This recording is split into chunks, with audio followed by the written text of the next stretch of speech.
नमस्कार,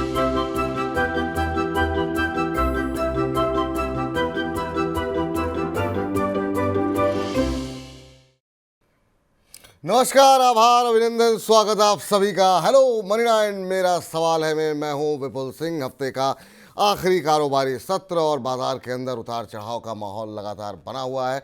mid cap index में आज जबरदस्त बिकवाली देखने को मिली। हालांकि निफ्टी के अंदर अगर हम बात करें तो निफ्टी के अंदर शुरुआती कारोबारी सत्र में एक दबाव जरूर देखने को मिला और 21,629 का स्तर देखने को मिला और लगातार तीसरे दिन ये बाजार में दबाव गहराता दिखाई दे रहा था, लेकिन तभी निचले स्तरों से बाजार में खरीदारी देखने को मिली है और इस समय बाजार दिन के उच्चतम स्तर के आसपास का पहुंचने की कोशिश करता हुआ आज 21,727 पे निफ्टी खुला। 21,780 का हाई लगाने के बाद अब जो है 21,751 का स्तर देखने को मिल रहा है। एडवांस डिक्लाइन रेशियो पे अगर हम एक नज़र डालें तो आज जो है पड़ला पूरी तरीके से बेयर के पक्ष में जाता हुआ, क्योंकि जो छोटे मझोले शेयर हैं उनमें हम दबाव ज़्यादा देख रहे हैं। 603 शेयर ऐसे हैं जो कि बढ़त के साथ कामकाज कर रहे हैं और 1799 शेयरों में जो है गिरावट देखने को मिल रही है। खाली निफ्टी की बात करें तो यहाँ पर आंकड़े जो है वो भी बियर के पक्ष में हैं। 26 शेयर ऐसे हैं निफ्टी के जो कि दबाव में कामकाज कर रहे हैं और 24 शेयरों में मजबूती देखने को मिल रही है। सरकारी पीएसयू स्टॉक्स में आज जम करके बिकवाली देखने को मिली है। जितने भी शेयरों में हम देख रहे थे कि हाल फिलहाल में तेज़ी देखने को मिली है, चाहे वो एनएचपीसी हो, एनबीसीसी हो, इन सब में आज हम देख रहे हैं कि अच्छी खासी बिकवाली देखने को मिल रही है। सरकारी कंपनियों में कैसे बनाए रणनीति, क्या ये गिरावट खरीदारी का मौका है या फिर अब जो है दूरी बना लेना सरकारी शेयरों से वो बेहतर रहेगा। आज के बाजार को लेकर के क्या रणनीति होनी चाहिए, इसी पर अगले सवा एक घंटे बाद हम करेंगे। ठीक सवा एक बजे 1:30 बजे के आसपास हमारा सेगमेंट होगा बजिंग स्टॉक्स, जिसमें आज हम खास तौर से तीसरी तिमाही के नतीजों के चलते कहाँ खरीदारी के मौके देखने को मिल रहे हैं, कहाँ पर क्या स्ट्रेटजी बनानी चाहिए, इस पर हम बातचीत करेंगे। 1:45 बजे वाह क्या आईपीओ है सेगमेंट और आखिर में हमारा खास सेगमेंट चुन चुन के। तो बने रहिए लगातार हमारे साथ। और अब आज के खास मेहमान से आपको रूबरू कराते हैं। हमारे साथ तरुण केजरीवाल जी जुड़ चुके हैं, आज की इस चर्चा में हमारे साथ बने रहेंगे। अरुण सर, बहुत बहुत स्वागत सर आपका आज के इस कार्यक्रम में शामिल होने के लिए। काफ़ी उतार चढ़ाव आज के बाजार में देखने को मिल रहा है। पिछले 2 दिनों में दबाव भी आता हुआ दिखाई दिया, लेकिन आज निचले स्तरों से निफ्टी को थामने की कोशिश की जा रही है। आपकी सर राय क्या होगी इस बाजार को लेकर के? विपुल जी, आपने एक बहुत अहम सवाल उठाया है। निफ्टी को संभालने की चेष्टा की जा रही है, यही हो रहा है बाजार में। मिड कैप स्मॉल कैप की धुलाई या पिटाई हुई है और निफ्टी में आपको ऐसा लगता है कि बाजार वही का वही घूम रहा है। चुनिंदा 2-4 शेयरों को खींच कर जिसे कहते हैं इंडेक्स मैनेजमेंट या निफ्टी मैनेजमेंट हो रहा है। वास्तविकता ये है कि बाजार में प्रॉफिट टेकिंग है जी। और जो एक रिटेल इन्वेस्टर का एक जो रोज का सोचने का तरीका हो गया था, सुबह आओ, स्क्रीन पे बटन दबाओ, माल ले लो, शाम को बेचकर मुनाफा घर ले जाओ, ये बाजार में कुछ समय के लिए हो सकता है चले, बट लंबी तौर पर नहीं चलता। तो अब जो है अच्छा खासा करेक्शन है और किसी भी शेयर को आप ले लो जो चर्चा में रहा पिछले 5, 7, 10 दिन में, उसमें इतनी जोर बिकवाली है और वॉल्यूम मान ली ये गौर कीजिए कि वॉल्यूम में कहीं पे भी कमी नहीं हुई है। वॉल्यूम के साथ ये शेयर नीचे जा रहे हैं। ये मेरे ख्याल से बाजार का एक माहौल बना है। जी, चलिए, अब बहुत सारे दर्शकों के प्रश्न जो है हमारे पास आ रहे हैं और आज जरा पीएसयू शेयरों पे थोड़ा सा आपसे डिटेल में अभी चर्चा करेंगे थोड़ी देर में, लेकिन जरा कुछ एक दर्शक जो कि कार्यक्रम शुरू होने से पहले ही अपने प्रश्न भेज दिए हैं, उनसे जरा कुछ एक प्रश्न ले लेते हैं। नीतू त्यागी जी का प्रश्न आया है। नीतू जी कह रही हैं कि हेलो विपुल सर, आज ही साउथ इंडियन बैंक के 800 शेयर 36 रुपये पे लिए हुए हैं, क्या होल्ड करें? शॉर्ट टर्म टारगेट यहाँ पर क्या हो सकते हैं? मैम, चूँकि जब बाज़ार में वॉल्टिलिटी ज़्यादा हो और जो विक्स है उसमें हम देखें कि लगातार बढ़ोतरी देखने को मिले, तो बहुत शॉर्ट टर्म नज़रिया अगर अपनाना नहीं चाहिए, लेकिन फिर भी आपके लिए हम राय बिल्कुल दिलवाते हैं। साउथ इंडियन बैंक में आज 3-3.25% की तेज़ी, माफ़ कीजिएगा, गिरावट देखने को मिल रही है। सभी जो है पीएसयू स्टॉक्स में आज दबाव देखने को मिल रहा है। बैंकिंग क्षेत्र में खासतौर से दबाव देखने को मिला है पीएसयू बैंकों में। 3.25% नीचे सर 35.85 का स्तर देखने को मिल रहा है। इन्होंने 36 रुपये पे लिए हुए हैं। अच्छी रैली इस शेयर के अंदर देखने को मिली है पिछले कुछ दिनों के अंदर, और अगर हम देखें पिछले 1 महीने में ये शेयर करीब 34% चला है। 6 महीने के अंदर 77% की रैली देखने को मिली है। चूंकि इन्होंने अभी लिए हैं, आज ही लिए हैं, शॉर्ट टर्म का नज़रिया है, आपकी राय? नीतू जी को ये सवाल पूछना चाहिए कि गिरते हुए बाजार में आज इन्होंने इतनी हिम्मत क्यों दिखाई शेयर लेने को। जहां तक ये शेयर का प्रदर्शन है, एक अच्छा खासा इसने एक मूव दिया था। शेयर में जो एक आम तौर पे करेक्शन आता है 38% का या 50% का, उतना दूर नहीं वेट करें, बट कुछ तो वेट करना चाहिए था। मेरे ख्याल से इनका ये जो ट्रेड है, जल्दबाजी का ट्रेड हो गया है, और हो सकता है कि इन्हें अब कुछ समय तक ये जो जल्दबाजी का ट्रेड है उसके साथ रहना पड़ेगा। ऐसा नहीं है कि ये भाव दोबारा नहीं आएगा, बट कुछ समय लग जाएगा। एक अपॉर्चुनिटी वेस्ट हो गई है ट्रेड करने की। अगर ये चाहें, निकल जाना चाहें, तो वो भी कर सकते हैं, बट फिलहाल शेयर को वापस इनकी जो खरीद दाम है वहां पर आने के लिए कुछ समय लगेगा। थोड़ा इंतज़ार लगेगा मैम, तो थोड़ा सा वेट करना पड़ेगा आपको। तो बहुत शॉर्ट टर्म का नज़रिए के साथ रणनीति ना बनाएं इस समय, वोल्टाइल बाजार है इस समय। पूजा जी का प्रश्न ले लेते हैं। पूजा धवल जी ने प्रश्न भेजा हुआ है और कह रही हैं कि हेलो विपुल सर। हेलो पूजा मैम, कैसी हैं आप? कह रही हैं कि इनके पास कॉनकॉर्ड बायो के शेयर इन्होंने लिए हुए हैं, 1397 रुपये का औसत है, 72 शेयर ले रखे हैं। नज़रिया इनका भी थोड़ा सा शॉर्ट टर्म है और 1 महीने तक ये होल्ड कर सकती हैं। पूजा जी जानना चाह रही हैं कि क्या करें। 1397 की खरीद है और अभी कॉनकॉर्ड बायो जो है वो 1417 पे चल रहा है, तो प्रॉफिट में है ये। लेकिन आज में अगर हम देखें करीब 4% टूट चुका है शेयर। तो थोड़ा सा जिनको दबाव, शायद डर लग रहा होगा कहीं ऐसा ना हो कि मुनाफा जो है हाथ से निकल जाए। क्या स्ट्रेटजी होनी चाहिए सर, अगर आप ट्रैक करते हो कॉनकॉर्ड बायो के शेयर को? क्या इनको रणनीति अपनानी चाहिए? पिछले 1 महीने में करीब 8% 9% की गिरावट आ चुकी है इस शेयर के अंदर। विपुल जी, इस कंपनी के बारे में दो चीज खास कहूंगा। अगर आपको याद याद आता हो तो जब ये शेयर आया था तो इसकी इश्यू प्राइस मेरे ख्याल से 850-900 रुपए के अवधि का था, और तब मैंने ये शेयर को कहा था कि ये 2 से 3 साल का स्टॉक है, और इसमें जो आपको जो प्राइस टारगेट दिया था ये करीब 2 से ढाई गुना प्राइस हो जाएगा, ऐसा कहा था। ऐसे शेयर में जिसमें कि प्राइस टारगेट बहुत ज्यादा लंबा हो, थोड़ी सी जो कीमत है ऊंचे स्तर की हो, 800-900 हजार रुपए की, उसमें शॉर्ट टर्म ट्रेडिंग काफी डेंजरस होता है। इसमें शॉर्ट टर्म ट्रेडिंग न करें, क्योंकि 40-50 रुपए का मूव अक्सर देखा जाता है 1 दिन में, 2 दिन में, और 3 दिन में 100 रुपए का मूव दोनों तरफ होता है। तो ऐसे शेयर में थोड़ा सा संभल कर ट्रेड करें। जहां तक इनका जो निवेश है, अगर ये 7 से 10 दिन का भी ट्रेड अगर किया है, तो मुझे लगता है इनको 1370-1390 के बीच का एक प्राइस टारगेट मिलना चाहिए। और इन्हें कोई माफ कीजिए, 1470-1490 का एक प्राइस टारगेट मिलना चाहिए। बहुत ज्यादा ये जैसे कहते हैं चिंतित ना हो, लेकिन ऐसे शेयर में बहुत ज्यादा शॉर्ट टर्म का ट्रेड न करें। ठीक, ये राय फिलहाल निकल करके आती हुई, बहुत शॉर्ट टर्म का नज़रिया ऐसे शेयरों में नहीं होना चाहिए। चलिए, हमारे साथ प्रशांत शायद जुड़े हुए हैं, आदर्श माफ़ कीजिएगा, जुड़े हुए हैं इस पर बातचीत करने के लिए और ज़्यादा अपना प्रश्न पूछने के लिए। आदर्श जी नमस्कार।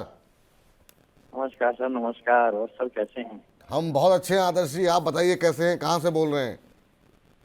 सर मैं प्रयागराज से बोल रहा हूँ। प्रयागराज से? क्या करते हैं प्रयागराज में आप? जी सर, जॉब करता हूँ सर। अच्छा, जॉब करते हैं, चलिए बहुत अच्छी बात है। क्या प्रश्न है सर आपका? सर मैंने टाटा पावर का शेयर ले रखा है, 211 शेयर है मेरे पास, टा- 389 के भाव पे। टाटा पावर? जी सर। किस भाव पे लिए सर आपने? 389। 389 पे, अच्छा अच्छा। और कितने समय तक होल्ड कर सकते हैं आप? तो ये शॉर्ट टर्म का ही नजरिया है। शॉर्ट टर्म का ही नज़रिया है। असल में बाज़ार में इतनी तेज़ी के साथ लोगों के मुनाफे बने हैं कि अब ज़्यादातर लोगों का नज़रिया शॉर्ट टर्म का होता हुआ दिखाई दे रहा है, क्योंकि लोगों ने 1-1, 2-2 दिन, 1-1 हफ्ते, 15 दिन, 7 दिन, 8 दिन में अच्छे प्रॉफिट कमाए हैं और शेयरों में भी ऐसी चाल रही। पर ये चाल इस तरह की हमेशा रहेगी ये ऐसी संभावना बाजार में थोड़ी कम रहती है। अब 389 पे आपने लिए हुए हैं और अभी जो सभी शेयरों में जिनमें हमने एक रैली देखी थी, अब थोड़ा सा दबाव देखने को मिल रहा है, प्रॉफिट बुकिंग देखने को मिल रही है और मुनाफा वसूलना भी चाहिए लोगों को, ताकि बाकी दूसरे लोग जो है वो एंट्री कर सके शेयरों में। 4.25% के आसपास की गिरावट है। 392 393 का भाव अभी देखने को मिल रहा है। प्रॉफिट में है सर, 3-4 रुपये इनको मिल रहे हैं। बहुत लंबा नज़रिया नहीं है ये। इस शेयर ने भी पूरे पावर क्षेत्र ने ही आउट परफॉर्म किया है और इस शेयर में भी काफ़ी अच्छे रिटर्न देखने को मिले हैं। 6 महीने में 67% के आसपास की रैली देखने को मिली है। इनको अभी 2-3 रुपये मिल रहे हैं। क्या नज़रिया रहेगा? छोटी अवधि का ही नज़रिया है इनका। विपुल जी, ये एक जो समस्या है, इन्वेस्टर कोई शेयर चुनता है, फिर उसका भाव देखता है और फिर 5-7-10 दिन तक भाव देखते देखते जब शेयर रेंज के बाहर चला जाता है, आपके शो पर और आप जैसे अन्य यूट्यूब चैनल पे जब गेस्ट आकर उसकी बात करते हैं, तो जैसे कहते हैं ना कि जब बस छूट जाती है तब वो निवेश करते हैं। ये शेयर में मेरे ख्याल से पिछले 3-4 महीने से लगातार तेजी हो रही है और इन्होंने आखिरी क्षणों में, जैसे जब बाजार 3:29 को बंद होने आता है तब इन्होंने निवेश किया है। इस भाव में आज इनको 2-4 रुपए मिल रहा है। अगर इन्होंने शॉर्ट टर्म के लिए किया है तो इनको ये ट्रेड रिवर्स कर देना चाहिए। शेयर में अब प्रॉफिट बुकिंग के संकेत मिल रहे हैं, तो इन्हें थोड़ा सा जो कहते हैं री एंट्री के लिए वेट करना चाहिए, वो ज्यादा इनके लिए फायदेमंद है। चलिए, तो ये राय निकल करके आती हुई और अब जरा हमारे साथ विशाल जी जुड़ चुके हैं। विशाल जी नमस्कार। कैसे हैं विशाल जी? कहाँ से बोल रहे हैं? ये इटावा से बोल रहे हैं सर। इटावा उत्तर प्रदेश से बोल रहे हैं। चलिए, बहुत अच्छी बात है सर। क्या करते हैं इटावा में और क्या प्रश्न है आपका? इटावा सर अपना ऑनलाइन का काम है। चलिए, बहुत अच्छी बात है। और सवाल क्या करना चाह रहे हैं? सर एनएचपीसी के शेयर लिए थे 78 के रेट पे। किस रेट पर? तो सर 78 के रेट पे लिए हुए। चलिए, ये अच्छी बात है कि आपने 78 के रेट पे लिए हुए। और नजरिया क्या है तो आपका? सर नजरिया अभी करीब 2 महीने 3 महीने तक 2 महीने 3 महीने तक है। अच्छी रैली रही यहाँ पर। जब 113 114 तक गया था तो आपने मुनाफा बुक करने की नहीं सोची? उस टाइम जब नहीं सोचा था, सोच रहे थे थोड़ा और आगे बढ़ जाएगा।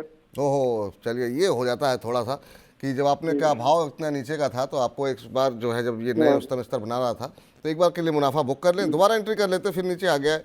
आज 6% टूटा है शेयर। कल भी दबाव देखने को मिला था। सर एनएचपीसी पे चूंकि विशाल जी ने तो प्रश्न पूछा है और झड़ी लगी हुई है। बहुत सारे दर्शकों के प्रश्न आए हैं एनएचपीसी के ऊपर।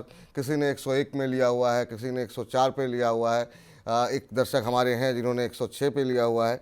तो सवालों की झड़ी है एनएचपीसी पे। तो हम चाहेंगे कि इनके प्रश्न के माध्यम से हम सभी दर्शकों के प्रश्नों का उत्तर दे दें कि उन लोगों ने जिनके पास निचले स्तरों पर जिन्होंने लिए हुए हैं, क्या उन्हें अभी लंबी अवधि के लिए होल्ड करना चाहिए? जिस तरीके से हम देख रहे हैं कि पावर कंजम्पशन जो है वो देश में बढ़ता हुआ लगातार देखने को मिल रहा है। जिनका छोटी अवधि का नज़रिया है उनके लिए क्या सलाह रहेगी? और जिन्होंने थोड़ा सा ऊपर 105, 106, 107 इन लेवल्स के आसपास लिए हैं, उनके लिए अब क्या रणनीति होनी चाहिए एनएचपीसी को लेकर के? विपुल जी, 65 से 115, 50 रुपया या आप ये कहिए 80% की तेजी इस शेयर में देखते देखते आ गई। ऐसे भाव में कोई भी निवेशक अगर शेयर लेता है तो वो खतरे से खाली नहीं है और उसे अवश्य मार लगनी है। मेरे ख्याल से इतने बड़े रैली के बाद में शेयर में स्वाभाविक एक करेक्शन आएगा। शॉर्ट टर्म भी आएगा, मीडियम टर्म भी आएगा, थोड़ा लॉन्गर टर्म भी आएगा और मुझे नहीं लगता कि ये शेयर का भाव 115 आने वाले 1-1.5 महीने में दोबारा देखने को मिले। मैं ये नहीं कहता कि शेयर परमानेंटली पिक आउट हो गया है, बट इमीडिएट ये भाव वापस देखने को शायद नहीं मिले। तो जिन्होंने भी ये निचले स्तर में लिए हैं उन्हें प्रॉफिट बुक करना चाहिए। और आपका एक सेक्शन होता है चुन चुन के, उसके अंदर में कई जो आपके गेस्ट होते हैं वो शेयर रेकमेंड भी करते हैं। मैं भी आपको कुछ शेयर रेकमेंड करूंगा आज। तो मौका मिलेगा, पैसा निकालिए और दूसरे शेयर में डालिए जहां पे श्योर शॉर्ट बेट है। पैसा कमाने का। जी। चूंकि विशाल जी भी ये कह रहे हैं और भी लोग ये जानना चाहते हैं कि क्या अभी एनएचपीसी के अंदर किन लेवल्स के ऊपर आप कंफर्टेबल होंगे सर, जहाँ पे फ्रेश एंट्री के लिए कौन से लेवल सही होने चाहिए, और क्या पावर सेक्टर की कहानी क्या पलट चुकी है पूरी तरीके से पावर क्षेत्र को लेकर के, या एनएचपीसी जैसे शेयरों में जो दबाव देखने को मिल रहा है, तो क्या ये स्टोरी अभी खत्म हो गई है फिलहाल छोटी अवधि के लिए? देखिए, पावर सेक्टर की डिमांड की स्टोरी इंटैक्ट है। ग्रोथ पावर सेक्टर में आएगा, बट ये ध्यान में रखिए एनएचपीसी का जो मुख्य काम है वो पावर में ये जो रिन्यूएबल एनर्जी जिसे कहते हैं ये डैम्स बनाती है, और डैम का जो प्रोजेक्ट है 6 से 8 साल की एक अवधि का प्रोग्राम होता है, क्योंकि इसमें सबसे बड़ी दिक्कत जो आती है, जो डैम जहां पर बनकर उसका जो पानी जो जाकर एक लंबी एरिया को कवर करता है, वहां पे जो लोग रहते हैं उनको रिहैबिलिटेट करना पड़ता है। कई गांव इसमें जो कहते हैं कि सबमर्ज हो जाते हैं, इसके लिए इसमें समय बड़ा लगता है। कहने का तात्पर्य ये है कि एनएचपीसी कंपनी कहीं पे भी खराब नहीं है, ग्रोथ कंटिन्यू करेगी, लेकिन इसकी जो एक प्राइस इंक्रीज हुई है वो अपने लिमिट, अपने क्षमता से ज्यादा हुई है। मेरा कंफर्ट लेवल 75-80 रुपए के आसपास आएगा, और जैसे जैसे समय बीतेगा तब कॉन्फिडेंस आएगा कि उससे ऊपर कोई लेवल है जहां पे एंट्री की जा सकती है कि नहीं। बट आज मैं ये कह सकता हूं कि 75-80 के स्तर पर इस शेयर में निवेश करने का मौका अवश्य बनेगा। ठीक, तो ये राय फिलहाल एनएचपीसी पे निकल करके आती हुई, और इस बीच हमारे साथ जो दर्शक हैं 700 से ज़्यादा दर्शक जो है वो जो है लाइव पे यूट्यूब के माध्यम से जुड़े हुए हैं, और बाकी जो अलग अलग हमारे फेसबुक पे, हमारे ऐप पर जो दर्शक जुड़े हुए हैं उनकी संख्या अलग है। तो बहुत बहुत शुक्रिया, बहुत बहुत धन्यवाद आप सभी दर्शकों का, और ज़्यादा दर्शक अपने मित्रों और परिवारजनों के साथ लिंक को शेयर कीजिए ताकि ज़्यादा से ज़्यादा लोग मनी 9 के इस परिवार का, इस कार्यक्रम का हिस्सा बन सकें। चलिए आगे बढ़ते हैं, और हमारे साथ अगले दर्शक जुड़ चुके हैं, उनसे ज़रा बातचीत करेंगे, लेकिन पहले ज़रा यूट्यूब पे एक दो सवाल ले लेते हैं। हमारे साथ हिमानी जैन जी ने प्रश्न पूछा हुआ है और कह रही हैं, जमुना ऑटो के ऊपर इनका प्रश्न है सर, और 250 शेयर इन्होंने लिए हुए हैं 128.90 के भाव पर। कह रहे हैं इस समय 122-23 पे आ चल रहा है, मुझे क्या करना चाहिए? जमुना ऑटो पे इन्होंने 128 पे एंट्री ली है, अभी जो भाव देखने को मिल रहा है वो 122.65 का है, 1.25% के आसपास की आज गिरावट देखने को मिल रही है। पिछले एक महीने में करीब 12% की रैली यहाँ पर देखने को मिली है। क्या सलाह रहेगी सर जमुना ऑटो पे? टन को 4-5 रुपए का नुकसान हो रहा है, 6 रुपए का। विपुल जी, ये एक जो आपके दर्शक है इन्होंने क्या किया है, जिस दिन शेयर ने टॉप बनाया और ऊपर के भाव से 5% नीचे आया तो इन्होंने शेयर निवेश कर लिया। ये नहीं देखा कि ये शेयर कहां से चला था और कितने शॉर्ट समय में कहां पहुंचा है। ये जो एक कहते हैं एक तरह से ट्रैप हो गए ये शेयर के प्राइस मूवमेंट में। शेयर में एक अच्छी मूव हुई है बड़े शॉर्ट टाइम में। ऐसा लगता है कि शेयर जो पिछले 4-5 दिन से एक डिस्ट्रीब्यूशन जोन में है, कुछ समय यहाँ पर निकालेगा, करेक्ट करेगा। मुझे लगता है ये शेयर 110 रुपए के आसपास देखते देखते आ जाएगा। उसके बाद इसमें ये तय किया जाएगा कि ये शेयर कहाँ जाएगा। ये सोच सकते हैं कि इनको क्या करना है, लेकिन अगर मिड कैप स्मॉल कैप में जो करेक्शन चल रहा है, अगर ये और कंटिन्यू किया तो इसमें 10-12-15% घटने में समय नहीं लगेगा। जी, चलिए अगले दर्शक के पास चलते हैं। अशोक जी हमारे साथ जुड़े हैं, राजस्थान से हैं अशोक जी। अशोक जी नमस्कार। नमस्कार सर, नमस्कार। कैसे हैं अशोक जी? राजस्थान में कहाँ से बोल रहे हैं? सर राजस्थान बीकानेर से बोल रहा हूँ सर। बीकानेर से, चलिए बहुत अच्छी जगह है सर। हाँ सर, मैं आपका ये मनी 9 प्रोग्राम देखता हूँ हमेशा। बहुत बहुत शुक्रिया सर, धन्यवाद। कैसे लग रहे हैं कार्यक्रम आपको? बहुत अच्छा लगता है सर, बहुत सपोर्ट मिलता है हमें इससे। थैंक यू सर, बहुत बहुत धन्यवाद आपका इतने अच्छे अच्छे शब्दों के लिए। क्या पूछना चाह रहे हैं आज आप, क्या प्रश्न है आपका? सर मैंने डेल्टा क्रॉप शेयर ले रखा है, तो ये मैंने ले रखा है 140-38 के भाव में ले रखा है। 140-80? हाँ 50 50 शेयर हैं। अच्छा, कितने समय तक होल्ड कर सकते हैं इसे आप? 3-4 महीने, 6 महीने, 3-4-6 महीने होल्ड कर सकते 6 हैं। महीने तक। हाँ तो अब डेल्टा कॉप पे मतलब वजह कोई थी इसको लेने की, आपकी कोई खास बात रही जिसकी वजह से आपने खरीदा ये? नहीं नहीं, अपने कोई किसी ने हाँ, तो बताया था, थोड़ी सी, जानकार ने था। जब तक कोई खास वजह ना हो तो अब थोड़ा सा अध्ययन कर लेंगे तो ज़्यादा बेहतर रहेगा, क्योंकि कंपनी के ऊपर जिस तरीके की सख्ती सरकार की चल रही है उसको हाँ, उसके चलते जो है थोड़ा सा जो है शेयर में काफ़ी ज़्यादा करेक्शन आ गया है और अभी भी लंबे समय से एक दायरे में ही चल रहा है। बाज़ार कहाँ से कहाँ पहुँच गया, लेकिन अगर हम इस शेयर पर नज़र डालें तो 6 महीने में 7% का नेगेटिव रिटर्न, एक महीने में 6% का, 6 महीने में 24-25% का नेगेटिव रिटर्न यहाँ पर देखने को मिला और पूरे साल भर में 29% का नेगेटिव रिटर्न देखने को मिला है। चलिए, ये अच्छी बात है कि आपको ज़्यादा नुकसान अभी नहीं है। अब क्या रणनीति होनी चाहिए और क्या यहाँ पे कुछ खरीदारी भविष्य में आ सकती है, इस पर जरा अरुण जी की राय ले लेते हैं। अरुण सर, आपकी राय क्या होगी डेल्टा कॉर्प के ऊपर? विपुल जी, आपने बहुत अच्छी बात बताई कि इसकी सरकार की तरफ से काफी इस क्षेत्र में सख्ती लगाई गई है। गैम्बलिंग की जो एक्टिविटी है, जो कहते हैं जुआ जुआ खाना चलाती है, कैसीनो चलाती है ये कंपनी, तो उसके ऊपर में काफी कुछ विवादित चीजें चल रही है कि जीएसटी किस अमाउंट पे दिया जाए, कैसे दिया जाए। कंपनी के ऊपर कई क्लेम्स भी हैं। अच्छी चीज ये है कि शेयर एक सीमित दायरे में घूम रहा है और कोई भी इस क्षेत्र में पॉजिटिव न्यूज आए तो यहाँ से 10-20% का भी अगर मूव आता है तो निवेशक को 25 रुपए की एक तेजी का मूव मिल सकता है। आपने जब ये एक तरह का जुआ खेला है जुआ की कंपनी पे, तो मेरे ख्याल से इस भाव में आप निवेशित रहिए। कोई भी पॉजिटिव न्यूज आए तो आपको एक मौका मिल जाएगा पैसा कमाने का। डाउनसाइड इस भाव में काफी लिमिटेड है।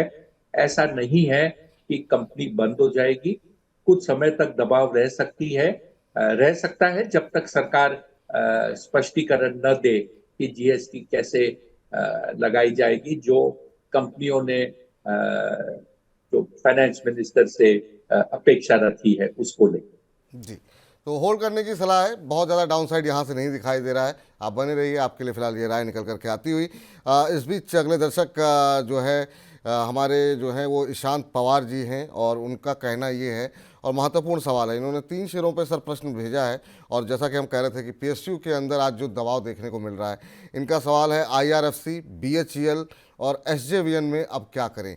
ये तीनों ही शेयर ऐसे हैं जहां पर कि बहुत शानदार मूव देखने को मिला है और उस शानदार मूव के बाद रेलवे शेयरों की पिटाई काफ़ी अच्छी खासी हो चुकी है। आईआरएफसी में भी अब दबाव देखने को मिल रहा है। बीएचईएल की बात करें तो बीएचईएल ने भी काफ़ी अच्छे रिटर्न दिए, अब प्रॉफिट बुकिंग हावी होती हुई दिखाई दे रही है। तो जिनके पास हैं उनके लिए, इन पीएसयू कंपनीज़ के लिए क्या सलाह रहेगी? जिनके पास नहीं थे और इस गिरावट में क्या उनको जो है इस समय खरीदना चाहिए कि नहीं खरीदना चाहिए? इनका प्रश्न तो जो है 3 पर है, आईआरएफसी, बीएचईएल और एसजेवीएन। और वैसे ओवरऑल पीएसयू कंपनियों पे जो गिरावट है उसमें कैसे स्ट्रेटजी बनानी चाहिए? सर, आपका दूसरा सवाल पहले। सार्वजनिक क्षेत्र की जो कंपनियां हैं, इनके जो वैल्यूएशंस थे आज से 1-1.5 महीना पहले प्राइवेट कंपनी, निजी कंपनी से बहुत सस्ते थे। अब ऐसा नहीं है और ये निजी कंपनियों से इनकी जो वैल्यूएशन है डबल टिबल 4 गुनी हो गई है। इसके लिए पब्लिक को ऐसा जो इसके अंदर में एक लपेटे में आए, प्रॉफिट टेकिंग यहाँ पे बड़ी बड़ी मात्रा में हो रही है। इसमें लोगों को शुरुआत में बहुत अच्छा पैसा मिला। आपने एक आईआरएफसी की बात की, मुझे याद आता है 22 रुपए 23 रुपए में इस शेयर की मैं बात करता था और इसका भाव ऊपर में 175 से भी ज्यादा हो चुका था। आप ये सोचिए कि शेयर में 8 गुना की तेजी आई थी। इरिडा 32 रुपए में लिस्ट हुआ, 215 हो गया। तो कुछ पागलपन देखने को मिला था सार्वजनिक क्षेत्र में। जनरल रणनीति, इनमें करेक्शन आएगा, करेक्शन बड़ा आएगा, क्योंकि इसमें तेजी भी उतनी ही बड़ी हुई है। सोच समझकर निवेश कीजिएगा। एक गिरावट, एक प्रॉफिट टेकिंग होने के बाद में एक पुल बैक भी आता है, लेकिन वो पुल बैक की अपेक्षा में वापस शेयर 10-20 रुपए या 5-10% नीचे मत ले लीजिएगा, क्योंकि वो शॉर्ट टर्म पुल बैक होता है, वो एक्चुअल में शायद फंडामेंटल उसको सपोर्ट नहीं करता। अब स्पेसिफिक बात करते हैं, आईआरएफसी में मुनाफा वसूली शुरू हुई है, कुछ समय और लगेगा, चलेगा। मेरे ख्याल से ये शेयर में एक अच्छा खासा करेक्शन आ सकता है। एक शॉर्ट टर्म टारगेट की अगर आप बात करें तो मुझे लगता है ये 125-135 के बीच में एक ब्रॉड रेंज पर शेयर आकर शायद कुछ इसमें एक सपोर्ट मिले, जब लोगों को लगे कि यहाँ पर अब वैल्यू बाइंग है। वैसे उसी तरह अगर आप एसजेवीएन की बात करें तो एसजेवीएन की एक्टिविटी और एनएचपीसी की एक्टिविटी लगभग सिमिलर है।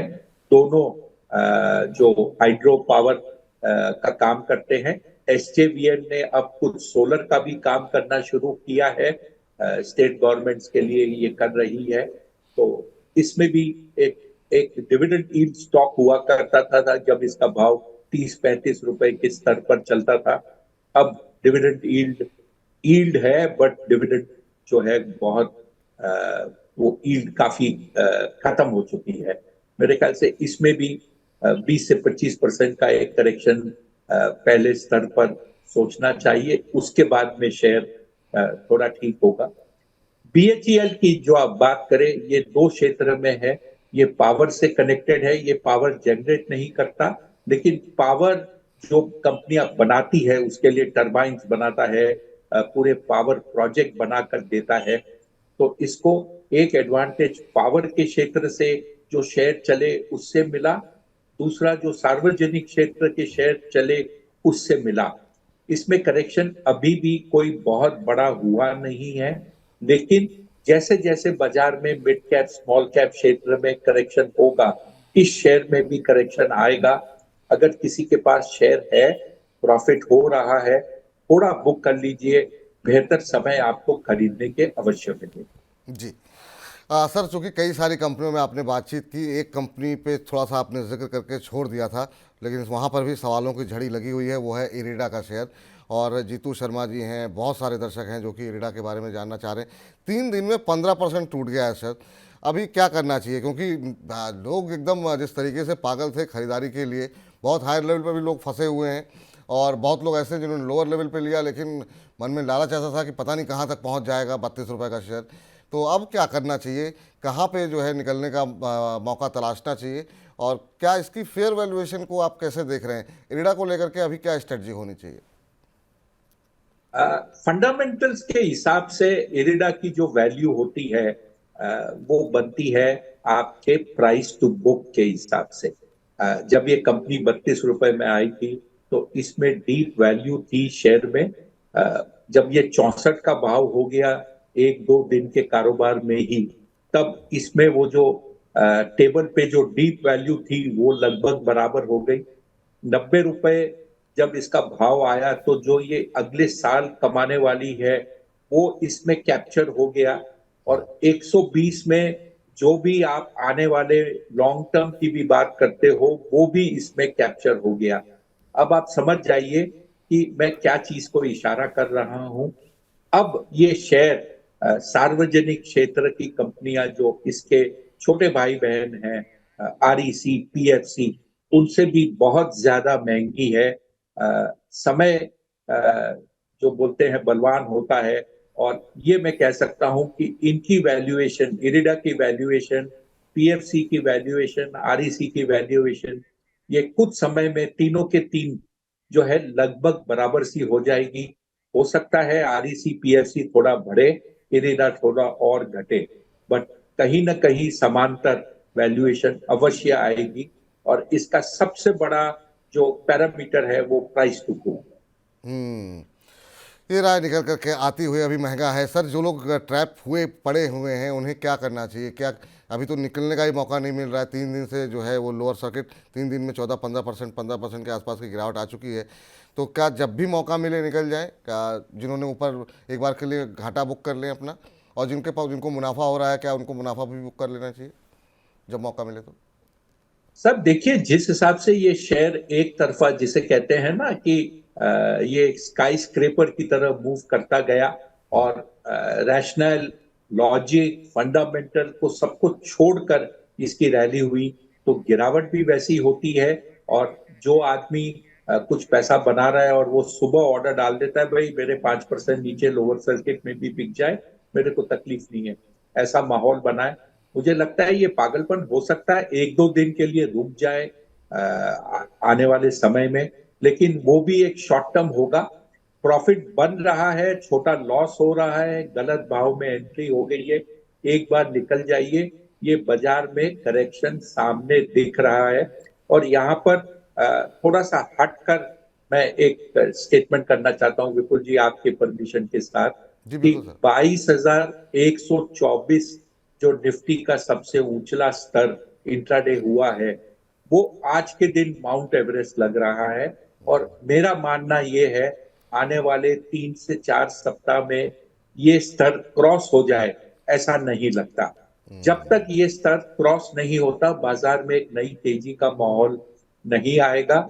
और जहां तक आने वाले चुनाव का सवाल है, जो मई के मिडिल में जाकर इसके नतीजे आएंगे, सभी तरफ एक तरह से उस पर कंसेंसस बन गया है कि मौजूदा सरकार तीसरे टर्म वापस आएगी। तो अब वो चीज भी एक नई न्यूज नहीं बनती है 3 महीने के बाद। ये काफ़ी महत्वपूर्ण बात आपने कही। चलिए, इस बीच जो है काफ़ी सारे दर्शकों के प्रश्न आ रहे हैं, लेकिन इस बीच हमारे साथ देवांश जुड़े हुए हैं, हमारे अगले दर्शक दीपांशु, माफ़ कीजिएगा। दीपांशु जी नमस्कार। नमस्कार सर, कैसे हो सर आप? हम बहुत अच्छे हैं दीपांशु। कहाँ से बोल रहे हैं आप, बताइए कैसे हैं? सर लुधियाना पंजाब से। चलिए, बहुत अच्छी बात है सर। और कैसे लग रहे हैं मनी 9 के कार्यक्रम दीपांशु आपको? सर हम डेली वॉच करते हैं आपके, बहुत अच्छा लगता है सर, बहुत हेल्पफुल है। बहुत बहुत आपका शो। धन्यवाद दीपांशु। ऐसे ही हमेशा आप नियमित रूप से कार्यक्रम के साथ बने रहिए, मनी 9 के साथ बने रहिए। हाँ जी। जी सर, बताइए क्या प्रश्न पूछना चाह रहे हैं? सर दीपक फर्टिलाइजर है मेरे पास 2621 पे, 621 रुपए के प्राइस पे। अच्छा अच्छा। तो सर इसका हाँ जी कितने समय तक होल्ड कर सकते हैं? सर लॉन्ग टर्म कर सकते हैं सर। लॉन्ग टर्म कर तो सकते हैं आप, लेकिन अब समस्या ये फर्टिलाइज़र चल ही नहीं रहा है और बाज़ार कहाँ से कहाँ पहुँच गया। पूरे फर्टिलाइज़र पैक में सुस्ती देखने को मिल रही है। इस शेयर की बात करें तो हमने देखा एक महीने में करीब 21-22% का नेगेटिव रिटर्न यहाँ पर आया है। 6 महीने में करीब 6% के आसपास का नेगेटिव रिटर्न देखने को मिला। पूरे साल में 18% का नेगेटिव रिटर्न दिया है। तो यहाँ पर अब कहाँ से रिकवरी आएगी, कुछ कहना थोड़ा मुश्किल है। अरुण सर जी से पूछते हैं वो क्या सलाह दे रहे हैं इस समय। सर फर्टिलाइज़र पैकेज पूरे साल नहीं चला है और दबाव देखने को मिला है, और दीपक फर्टिलाइज़र में एक साल के अंदर 18% का नेगेटिव रिटर्न। अब क्या करना चाहिए सर? अब किस तरीके से, अब चूँकि नुकसान में है ये? विपुल जी, चार्ट देखने के बाद में इस कंपनी में कोई फंडामेंटल चीज गलत हुई है ऐसा लग रहा है। इसकी जो न्यूज फ्लो कुछ है उस पे मैं अभी देख नहीं पाया हूं, बट ये जो गिरावट है ये फर्टिलाइजर से कनेक्टेड गिरावट नहीं है। बाकी के जो फर्टिलाइजर पैक है उसमें जो 2-3 नाम आते हैं नजर, जो मैं देखता रहता हूं, उनमें किसी में भी इस तरीके की गिरावट नहीं आई है। तो इनको थोड़ा सा देखना चाहिए। जो आपने फंडामेंटल कारण इतनी का बड़ी जिक्र किया है गिरावट सर, उसमें कंपनी के नतीजे आए थे करीब 1-1.5 हफ्ते पहले, और कंपनी का मुनाफा करीब 77% घटा है। तो मुझे लगता है कि ये एक बड़ा कारण हो सकता है कि इतनी तेजी के साथ ये शेयर नीचे जा रहा है। लेकिन अगर आप उसी के साथ देखें कि चंबल फर्टिलाइजर है या बाकी के पारादीप फॉस्फेट है, ये सब जो कंपनियां हैं, इनके प्राइस मूवमेंट में इतना बड़ा कहीं ना कहीं कोई मूवमेंट नहीं आया है। तो दीपक के साथ कुछ न कुछ ऐसा हुआ है कि इनके रॉ मटेरियल में कुछ प्रॉब्लम आई है। फर्टिलाइजर की खासियत ये है कि इनकी जो सेल होती है वो फार्मर्स को एक पर्टिकुलर दायरे में प्राइस पॉइंट पे होती है, और इनको रॉ मटेरियल में कॉम्पेंसेशन मिलता है सरकार से। तो इतनी बड़ी गिरावट और इतने खराब नतीजे ऐसे नहीं आने चाहिए थे। तो मेरे ख्याल से थोड़ा सा इनको जानकारी का जुगाड़ करना चाहिए कि क्या हुआ है, शेयर में इतनी बड़ी गिरावट क्यों आई है, और ये क्षेत्र से अलग दिख रहा है। तो कहीं ना कहीं कुछ गड़बड़ है। ठीक। चलते हैं मंटू जी से बातचीत कर लेते हैं, हमारे साथ अगले दर्शक जुड़े हुए हैं। मंटू जी नमस्कार। नमस्कार सर, मैं मंटू द्विवेदी बड़ौदा से बात कर रहा हूँ, गुजरात से। बांदा से कहाँ से बोल रहे हैं सर आप? बड़ोदरा बड़ोदरा गुजरात से बोल रहे हैं। चलिए बहुत अच्छी बात है मंटू जी। तो गुजरात के ही रहने वाले हैं, वडोदरा के रहने वाले हैं या वहाँ पर जॉब करने के लिए गए हुए सर हैं? मैं हूँ बिहार का रहने वाला, यहाँ पे मैं जॉब करता हूँ। अच्छा अच्छा, चलिए बहुत अच्छी बात है। तो बताइए सर, क्या प्रश्न पूछना चाह रहे हैं और कैसे लग रहे हैं मनी 9 के कार्यक्रम? सर कार्यक्रम आपका लंबे समय से सुनता हूँ और बहुत अच्छा लगते हैं, और जो इसमें सजेशन दिया था वो मेरे को बहुत अच्छा लगता है। मेरा क्वेश्चन ये है सर कि मैं IEX लिया हूँ, 2 साल हो गए 158 के रेट पे। कौन सा बताया आपने सर? स्प्लिट से IEX, इंडियन अच्छा एनर्जी IEX, एक्सचेंज। जी जी जी जी जी। अच्छा ये स्प्लिट से पहले लिया था सर, स्प्लिट होके मेरे पास ये शेयर पड़ा है एट द रेट 158 रुपीज। 158 पे लिया पड़ा हुआ है, एवरेज आपकी 158 की आ रही है। जी जी। क्या तो सर मेरा पूछना है कि ये जी हाँ बताइए क्या पूछना चाह रहे हैं? ये रिकवरी नहीं हो पा रहा है, और दूसरा इसका लॉन्ग टर्म में इसका बेनिफिट्स मिल पाएगा हमको? असल में यहाँ पर थोड़ी सी समस्या आ गई, और जब सरकार की तरफ से 1-2 मंत्रालय की तरफ से जो टिप्पणी आई कि मतलब जो मोनोपोली है, मतलब उन्होंने संकेत इस तरीके के रहे कि मोनोपोली जो है बरकरार नहीं रहेगी। कुछ एक और एक्सचेंजेस की बात हो रही थी, उसके बाद से जो शेयर गिरा है फिर संभल नहीं पाया ठीक तरीके से। और अब रिकवरी कब तक आएगी? और पावर क्षेत्र का एकमात्र ऐसी कंपनी होगी जिसमें कि इस तरह के मतलब इतनी सुस्ती देखने को मिली। बाकी सभी शेयरों ने हम जो तमाम निवेशकों को अच्छे रिटर्न दिए हैं। सर IEX पे अभी कोई संभावना आपको लग रही है? क्योंकि जिस तरीके से पिछले कुछ दिनों में इसका व्यवहार रहा है शेयर का, काफ़ी लोगों को निराश किया है सर। विपुल जी, 160-65 से ये शेयर थोड़ा एक जो कहते हैं जोर से गिरा था, और अब मौजूदा स्तर पर 140-145 पे इसमें स्थिरता आ गई है। कंपनी की वर्किंग अच्छी है। जब तक नई एक्सचेंज या एक नई कंपनी नहीं बनती और उसमें जितना समय निकल जाता है, मेरे ख्याल से ये शेयर धीरे धीरे संभलने लगेगा। और ये ध्यान रखिए, जिस हिसाब से भारतवर्ष में बिजली का उत्पादन और उसकी खपत बढ़ रही है, मुझे नहीं लगता कि एक एक्सचेंज अगर दूसरी आ भी जाती है तो इतना बड़ा बदलाव होगा कि ये शेयर अपने मुनाफा, अपना परफॉर्मेंस को इम्प्रूव नहीं कर पाएगी। आज के दिन तो मोनोपोली चल ही रही है। कागज के ऊपर में सरकार ने ये कहा है कि हम मोनोपोली नहीं रखेंगे, एक और को लेके आएंगे। वो भी बहुत अच्छी बात है कि मोनोपोली एक के पास नहीं होनी चाहिए, लेकिन ये एक रेगुलेटेड बिजनेस है, तो इसको जो मार्जिन या स्प्रेड मिलता है उसके ऊपर में कंट्रोल रहता है रेगुलेटर का। तो ऐसा नहीं है कि अकेले होने के कारण से ये कुछ भी मुनाफा कर सकती है। चलिए इस बीच जो है एक और दर्शक हमारे साथ हैं जिन्होंने प्रश्न अपना भेजा है, अर्जुन ठाकुर साहब, और कह रहे हैं कल आपने कहा था कि आपका सवाल लेंगे, तो बिल्कुल जो वादा किया निभाया जाएगा सर आपके साथ। अशोक लेलैंड लिए हुए हैं सर, 14,000 शेयर इन्होंने लिए हुए हैं और 186 के भाव पर इन्होंने खरीदा हुआ है। आपकी राय जानना चाह रहे हैं। इसके अलावा परवेज खोखर जी का भी प्रश्न है। अशोक लेलैंड के शेयर इन्होंने 18,000 ले रखे हैं और इनकी खरीद 171 रुपये 80 पैसे के भाव में ली है। कह रहे हैं कि मैं इसे 15 साल तक रखूँगा और जब भी ये शेयर गिरेगा मैं खरीदूंगा, रुला दूंगा जो भी कंपनी का शेयर बेचेगा। भावुक मत होइए खोखर साहब, आप ठीक है, आपको रखना है आप रखिए, लेकिन चलिए खैर ठीक है। सर क्या सलाह रहेगी? एक दर्शक के पास 14,000 हैं, एक दर्शक के पास 18,000 हैं, तो काफ़ी बड़ी मात्रा में जो है कंपनी के शेयर जो है खरीदे गए हैं। आपकी राय क्या होगी सर? अशोक लेलैंड थोड़ा सा यहाँ पर भी थोड़ी सुस्ती देखने को मिली थी। विपुल जी, सुस्ती है, लेकिन शेयर में कोई कमजोरी नहीं दिख रही, पहली बात। दूसरी बात, इसके अंदर में लिमिटेड कंपटीशन है। एक तरफ टाटा मोटर है, एक तरफ अशोक लेलैंड है, एक आध और कंपनी है जो ये सेगमेंट में है, जो बाहर की कंपनी है और लिस्टेड नहीं है। और इसके अलावा ये जो ये ट्रक्स को छोड़कर जो मीडियम कमर्शियल व्हीकल है उसमें आयशर भी है और फोर्स मोटर भी है। ऐसे 2-4 कंपनियां गिनी चुनी है। इसका जो आगे जाकर जो ग्रोथ दिख रहा है इस सेक्टर का, उसमें काफी कुछ पॉजिटिव निकल कर आ रहा है। तो जिस निवेशक का 15 साल का व्यू है मेरे ख्याल से उनको अगर ये शेयर 125 130 हो भी जाता है और 200 ऊपर हो जाता है तो इनको एक मौका मिलता है नीचे ऐड करने का, ऊपर कुछ बेचने का। जो दूसरे आपके दर्शक है जिनके पास 14,000 शेयर हैं, उन्होंने ये नहीं कहा कि वो इसमें से क्या आगे पीछे एग्जिट करना चाहते हैं कि नहीं। बट शेयर में जैसे मैंने कहा कोई कमजोरी नहीं है, प्रदर्शन अच्छा है और कंपनी का प्रदर्शन ठीक ठाक है, फाइनेंशियल्स के ऊपर भी अच्छा धंधा है। होल्ड कीजिए, कोई तकलीफ नहीं। होल्ड कीजिए, कोई तकलीफ की बात नहीं है। इस बीच सबीहा सैयद जी का भी सवाल ले लेते हैं। पीएसयू स्टॉक्स में बहुत सारे सवाल हैं, एक एक को अलग अलग डिस्कस करना थोड़ा मुश्किल होगा। एनबीसीसी है और भी बहुत सारी कंपनियां हैं, अभी इसको कुछ को तो बजिंग स्टॉक्स में भी समेटने की कोशिश करेंगे हम। इनका सवाल बीईएल के ऊपर है सर।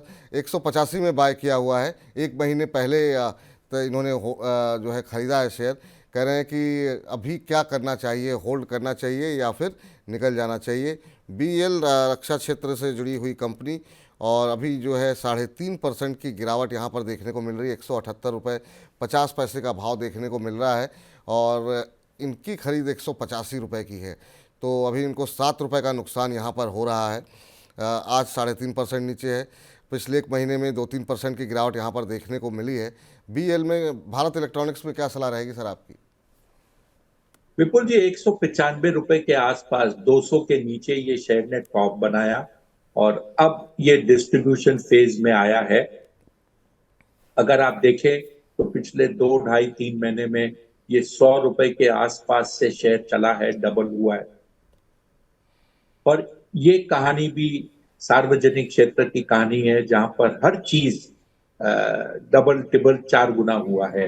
लोग बाग जो कहते हैं पहले वंचित रह गए, फिर उन्हें लगा वो एक FOMO, fear of missing out का जो फियर था वो आ गया और अब उछले स्तर पर लेकर अब वो ये तय नहीं कर पा रहे हैं कि क्या करें। मेरा मानना ये है कि सार्वजनिक क्षेत्र में भी करेक्शन आएगा मिड कैप स्मॉल कैप क्षेत्र के साथ, और ये काफी खतरनाक करेक्शन होगा क्योंकि जो रैली हुई है वो बहुत बड़ी हुई है। आंकड़े के तौर पर आपको मैं बता दूं कि पिछले सालाना वर्ष 2023 में बीएसई के सूचकांक में करीब 18.5% की वृद्धि हुई थी, निफ्टी में 20% की हुई थी, जबकि मिड कैप और स्मॉल कैप में लगभग 45% की तेजी देखी गई थी। ये मैं इंडेक्स की बात कर रहा हूं। आप सोच सकते हो कि निफ्टी और सूचकांक के सामने जब ये डबल से ज्यादा इसमें आउट परफॉर्मेंस होगा तो करेक्शन भी उतना ही सिवियर होगा। ये अगर निकलना भी चाहे बीईएल से छोटा मोटा लॉस करके, तो मेरे ख्याल से इनको इससे बेटर अपॉर्चुनिटी हाल ही में बीईएल में भी मिल जाएगी।